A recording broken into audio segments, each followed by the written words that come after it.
Hey, what's up? David with Brazos Barbell. So I'm just wrapping up my first week of training, real training after Raw Nationals, and really what'll be all my preparation heading into the Arnold.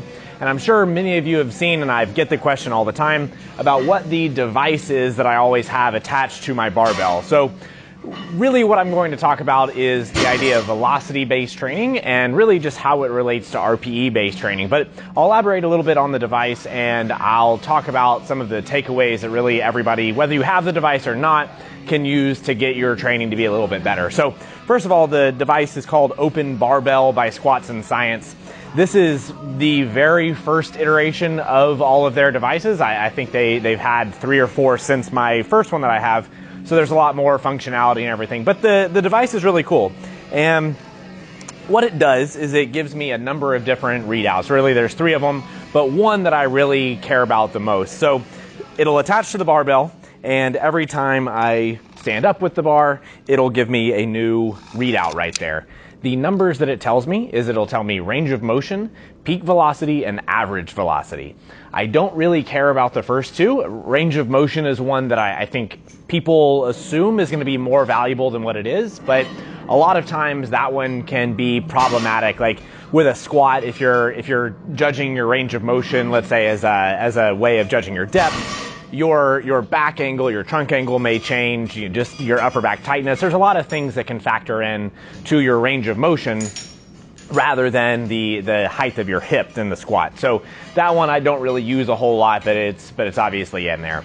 The peak velocity is another one that is potentially useful, but the main one that we're going to be looking at is going to be average velocity. So the peak velocity is going to be really high right out of the your fastest portion of the lift whenever you first get going, but then obviously your lift will slow down around the sticking point. So when we're trying to judge RPE, we need to judge it off of the hardest portion of the lift. So if I'm just doing peak velocity, I miss that aspect of it. So the average velocity will really work that in. Now, through research, they've been able to see that the average velocity does correlate very, very strongly with RPE, and it also correlates very strongly across rep ranges, meaning a single at RPE 8 should have the same velocity as a set of 3 at RPE 8 on that last rep. So this is a very, very useful tool for me or anybody that's judging their training based on RPE, because we can get the subjective feedback. Basically, it takes the perceived out of RPE. Now, the big thing that needs to be accomplished with this, or that we need to have going in, is that we need to be practiced with RPE in the first place. So if I go in without really having a good idea of what my velocities are, and I'm just going off of the numbers on here, that doesn't tell me anything. It's just giving me a number. What I need to be able to do is associate that number with my rating, and those things are going to be individual. So individual from person to person and from lift to lift.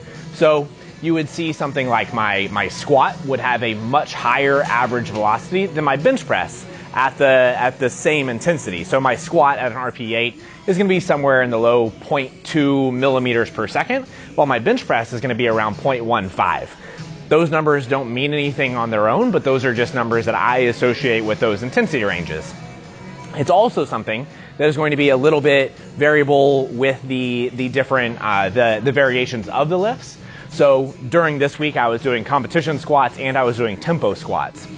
The numbers are going to be fairly close. They wouldn't be wildly different from each other like a bench press and a squat would, but those lifts do need to be analyzed a little bit differently. So the cool thing with this is that we can get a profile for each lift and take away some of the, if I'm having a bad day, I might not be mentally invested or just physically sore or whatever.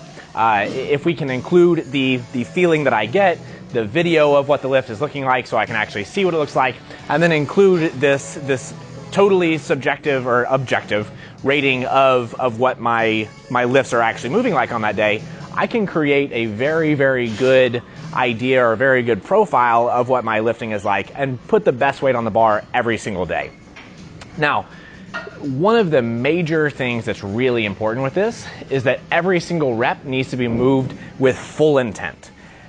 From the research with the velocity tracking devices, The main thing that I think has kind of been understood, or that the idea that these things are beneficial to training in the first place, isn't that there's magic necessarily to tracking your speeds or anything there, but we can think of it as a competition, a daily competition with yourself or with other people or whatever.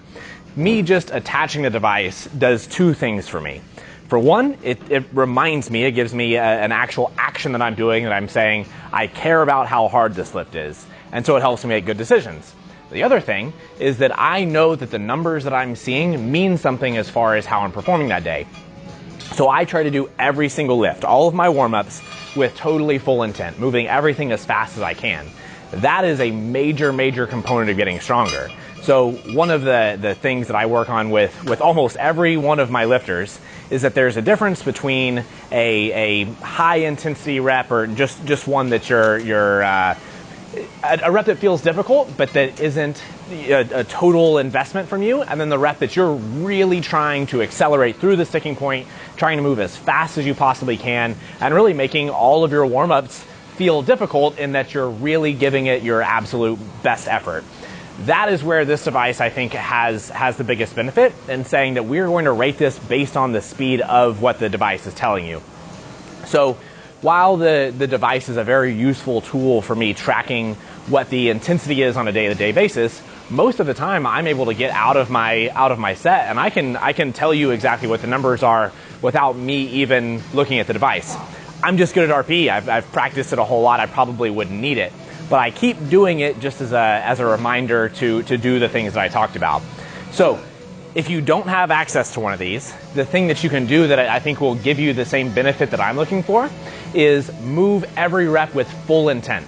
And that doesn't mean to be sloppy and get loose and put yourself in a bad position with a full intent of just creating speed on the way up. But it means that every rep should be done perfectly, trying to accelerate through the entire rep. So that's squat, that's bench press, that's all of it. And then if you do have the device, that'll give you a very consistent reading. So we can eliminate a lot of the little factors, like a lot of times people will talk about how their last warm-ups feel really bad, and I think a lot of times that's just not the emotional investment into that lift. If we go into every lift thinking, I'm going to move this one as fast as I possibly can, I think you'll get better, you'll get more consistent, and then you'll get better at rating the RPE because it's actually going to be a consistent effort from your end. So I do think it's a question that I get asked a lot, whether these devices are something that are worth the money. They're expensive. But yes, I do think that if you have access to one, if it's something that's accessible, that it is something that, whether it's just something that gives you a reminder that you're interested every day in the quality of your training, then that's a benefit there too.